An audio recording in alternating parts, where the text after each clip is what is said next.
ihere memo. Ị gaghị ekwe ka ihere memo. Chukwu amarado. Ị ga-ekwe na ka ihere memo. Chukwu amarado. Ị gaghị ekwe ka ihere memo. Ekwela ihere memo. Ị ga-ekwe na ka ihere memo. Ekwela ihere memo. Ị gaghị ekwe ka ihere memo. Ezi Chukwu amarado. Ị ga-ekwe na ka ihere memo. Ekwela ihere memo. Ị gaghị ekwe ka ihere memo. Abịara m n'ụlọ nsọ gị o. Ị ga-ekwe na ka ihere memo. Ekwela ka m gbara akala. Ị gaghị ekwe ka ihere memo.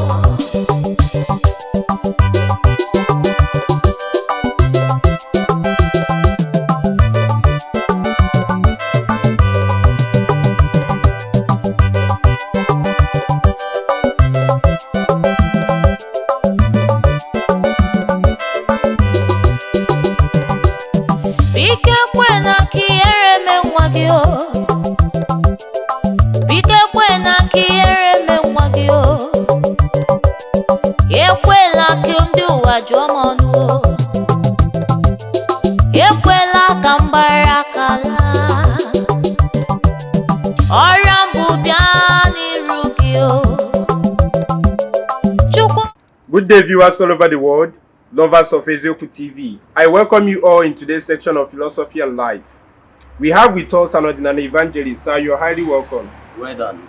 Please introduce yourself, sir. My name's Eze-Ana Chukwu n'Oraifite. Abụ m onye isi nchụaja na Chukwu ọdịnala temple. Anyị na-agba afa miri emi rụkwazị ọrụ mmụọ dị iche iche. Abụkwazị m onye isi nchụaja na ọdịnala Restoration Evangelical Mission.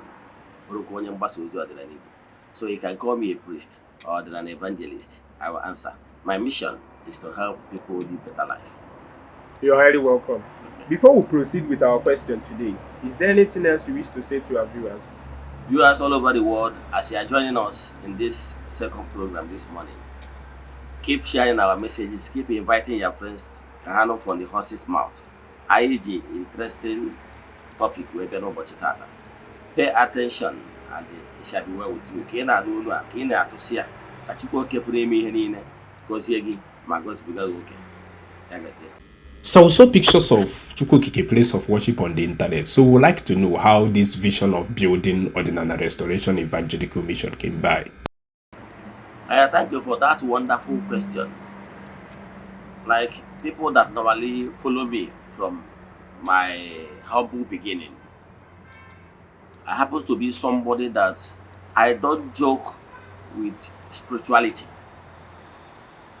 Yes, it's already in me. And also people that knows about Sagittarius, people know that we are more of spiritual. So I'm a Sagittarius. Yes. Then, minus that one, from my humble beginning, I pay attention with the spirituality because I believe something in me keep telling me that I will be a tool used to better the lives of many people. I keep having this thought in me. So from my humble beginning, I pay attention to anything concerning spirituality, despite the fact that that time I was a Christian. But I pay attention in meditation, seminars, retreats. I don't joke with all these things. So from that, I grew this passion of recognizing the fact that name was the unmovable mover, Chukwu Okike. And I have this thought in me that I'm called in a special way to impact life positively. Now I guess I come to the mother now, but it all gets where am I?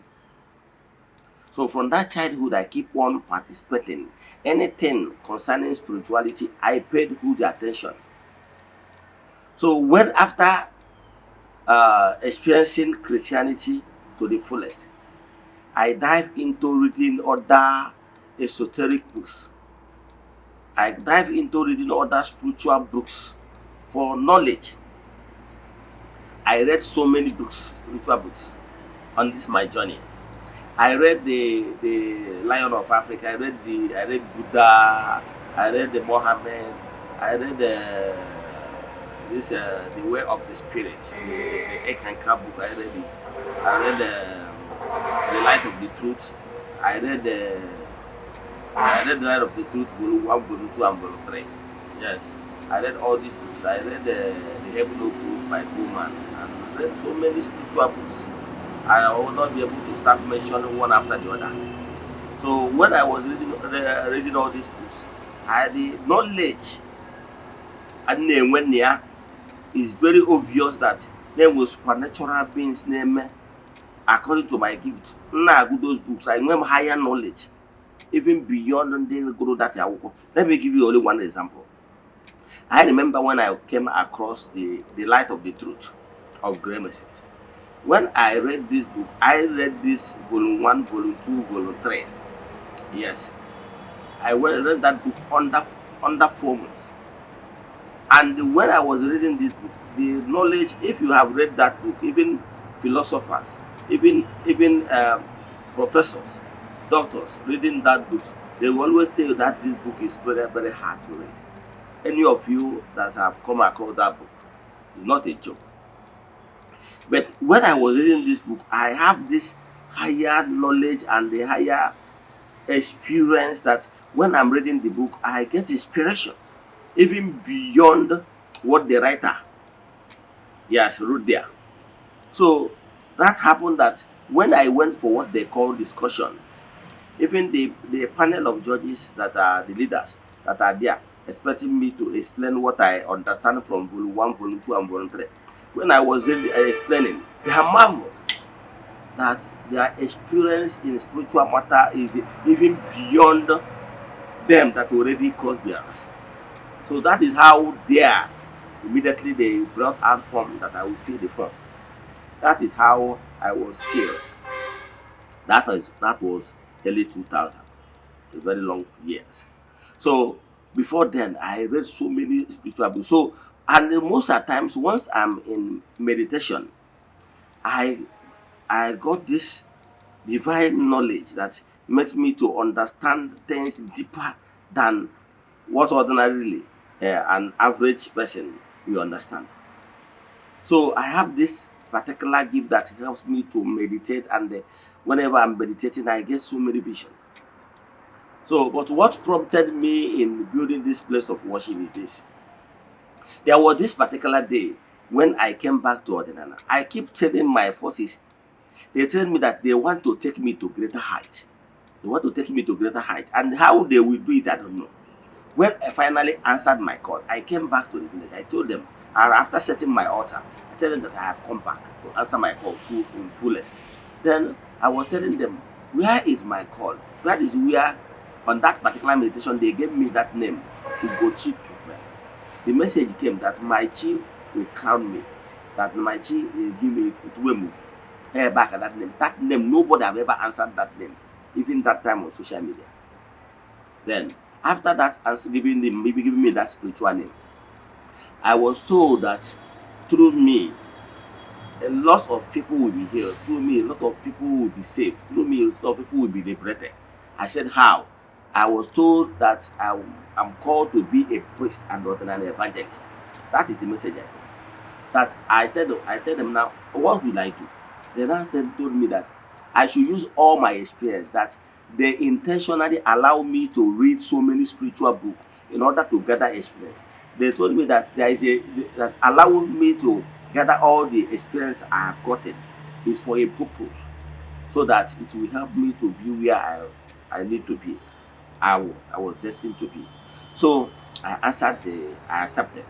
Now, after doing this meditation, I built the Ugochi Tupe temple. And I was told that Ugochi Tupe temple is just a stepping stone for me to understand what is happening in the gross material level and the elemental beings. That is not where I'm going. That I will go to higher operation. That I will go to higher spiritual level. That through me a lot of people will be liberated. And I should watch it. So my own is just to keep doing what I know how to do best. That time will come when everything will be unfolding. So that's what happened. So on a particular day, I had a dream. This is a vision. This is not ordinary dream. When I was after my midnight meditation, I saw myself. It's like a trance. I saw myself in a midst of multitude group that people are there. Thousands of people are there in a field. It's like holding like something like awakening program, something like seminar, open field seminar, something like outreach. Let me use outreach. Something like outreach. People are there in thousands. I was there. I saw myself wearing a white robe, and putting on a priestly cross kind of stone. I was like, I couldn't. In that dream, I asked myself, is how come me at that time as a Libyan, how come I find myself wearing this priest attire? So, but the one thing is there is that when I was there, I blessed people in the name of Chukwu Okike, because I had that message that I should be blessing people with name of Chukwu Okike, that this name will do wonders. So when I blessed people in the name of Chukwu Okike, I was so happy for the fact that I've been used mightily to bless people. So that is how I saw that dreams. Few days down the line, one of my sister, that one is a called one too. She came to the village and told me that brother, he has a vision. That's why he came to message me. I said, okay, my sister, what could that be? He told me that he had a dream some days back. Remember, I told you that I have my own dream days back. He told me that he saw me in the presence of crowd. But what surprised him, that's why he came, is that he saw me wearing a priest attire. This priest white robe and everything. So when he told me that he saw me there blessing people in the name of Chukwu Okike, and he was told that you should remind me that this name Chukwu Okike is the name I will use to do wonders. This name will be the name I will use to liberate many. When he told me that thing, I was marveled. I was like, how come I was shown the same vision, and my sister living in Onitsha in her husband's house saw the same vision? But knowing fully well that she's a called one, I didn't joke with that vision. So that's what happened. So after that one, I was like, I came to my mates during meditation. How can this thing will be possible? How can this thing be possible since I'm not a priest, I'm just a Dibia? I was told that I should keep on doing my work. That time will come when everything will evolve. So that is how, after some months, a Ghanaian religion called Eze-Ana, high priest, called me on phone. I was in the kitchen doing one thing, doing something. So my phone rang. I picked the phone. It happened to be his call. He told me, Eze-Ana, that he saw a video where I was teaching about Igbo spirituality in a way that he was marveled. And he told himself, because what the knowledge he saw me in a way I explained things. He told himself that he will invite me to become a priest. That is how he invited me to join a priest as Ghanaian religion priest. So that is actually, I was like, I asked myself, could it be that this invitation had to do with that dream I had in the past, that I would be ordained as a priest? So that is how, after consulting my husband, I was advised to go. That is still in line of my vision. So that is why I joined. To cut the whole story short, today as we speak, I'm the priest in charge of Newe station right now. Now, what I want to tell you that, remember, after some days, I now saw myself in a vision, in a trance. I saw myself in a place of worship. I was like, telling me, how come this thing will translate and become a bridge between Eze-Ana practitioner and the Christians? I was told that this my mission will translate in a way we build a place of worship where Eze-Ana lovers will be after becoming an Eze-Ana adherent. That they needed a place where they will be, and because iron sharpened iron, that they don't need to, after coming across Igbo spirituality, going back to their church. No, that they should have a bridge that will be between Igbo spirituality and the church people. where they will have the same, almost the same experience like the way they used to have in the church. So then on that particular day, I saw this place of worship, the way it looks in your television or your phone. Maybe how I saw the thing. Immediately I saw the thing in vision. I started using pen to write it in a rough paper. That's drawing the important part in that dream before I woke up. So when I woke up, I used my paper to write it, everything, my experience in that dream. After writing, I made a post immediately on my Facebook page that please, can I have somebody that will draw a picture of a place of worship? I now explain it to the person. The person keep on designing it and return back to me. I say, no, this is not exactly what I want. Before you know it, we get it the way exactly I saw it in the dream. And I was told that time will come that by forces of nature we bring partners and friends of the temple that will help to make sure that this particular vision of having a befitting place of worship of Chukwu Okike come into the reality of life. So that is how the thing comes to place. Thank you. Right. Viewers all over the world, we have come to an end on today's edition of Philosophy and Life. If you have any question based on today's teaching, you can drop it on the comment section or DM Eze-Ana with the WhatsApp number showing on your screen. For more inquiries, deep consultation, you can as well DM him with that same number. It's nice having you here today. Thank you. And viewers all over the world, if you want to be a partner in this, supporting this vision to come into reality, you can see our numbers you reach me with, and you can see our support account number. You can support us in any way, little way you can. Remain blessed.